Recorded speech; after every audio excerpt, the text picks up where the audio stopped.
السلام عليكم مقعيقو وأمين هالكا نقداوانيسان waa kanaalka Faraxlow maanta waxa rabaa inaan ka hadlo xaqiiqooyin ku saabsan dalka Canada inta aan muuqaalkan u gudagalin waxaan idinka codsanayaa inaad like saartaan muuqaalkan si uu u gaaro asxaab badan sidoo kale inaad ku soo biirtaan kanaalka Faraxlow idinkoo taabanaya qoraalka gaduudan ee subscribe waxaan idin leeyahay Ramadaan Mubaarak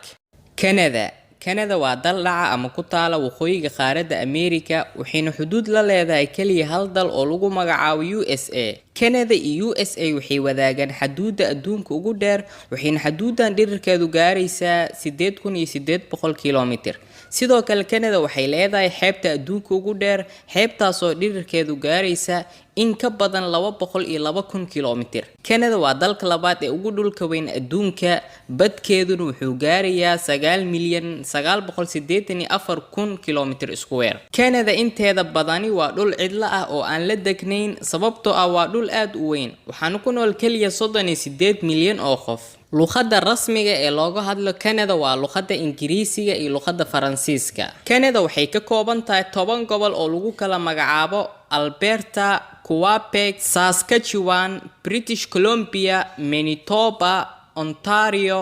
New Brunswick Nova Scotia Prince Edward Island Newfoundland and Labrador caasimadda Canada waa Ottawa waxayna ku taalaa gobolka Ontario run ahaantii magaalada Ottawa sharci baa ka jiray ilaa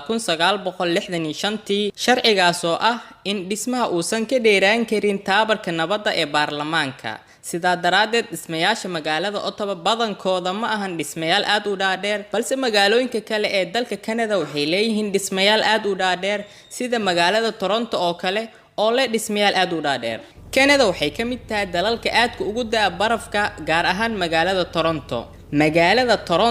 waxay mararka qaar barafkeedu gaaraysaa -35 degrees Celsius sidoo kale magaalada Edmonton waxay barafkeedu gaaraysaa ilaa -35 degrees Celsius xitaa mararka qaar magaalooyinkan barafkeedu way ka badan kartaa -35 degrees Celsius oo mararka qaar waxay gaartaa ilaa -40 degrees Celsius haddii uu baraf da'o oo aad biyo kuleel ku farjiso hawada waxaad arkaysaa biyihii oo barafooway micnaha biyihii ayaa isku bedelaya baraf sida aad ka arki kartaba muuqaalka sidoo kale haddii uu baraf da'o gaarigaagana uu yaalo iridaada banaankiisa waxa ku da'aya baraf xitaa waxa kugu adkaanaysa inaad furto irida gaariga sababtoo ah waxa ku dhagaya baraf sidaa daraadeed waa inaad mar waliba haysataa iskaraab si aad ugu fujiso barafka gaariga ku dhagay muuqaalkan halkan ayuu ku dhamaaday waxaan filayaa inaad muuqaalkan ka heshay haddii aad muuqaalkan ka heshay ha ilaabin inaad ku soo biirto kanaalka Faraxlow adigoo taabanaya qoraalka gaduudan ee subscribe sidoo kale aragtidaada nagula wadaag qaybta hoose ee commentiga muuqaalka xiga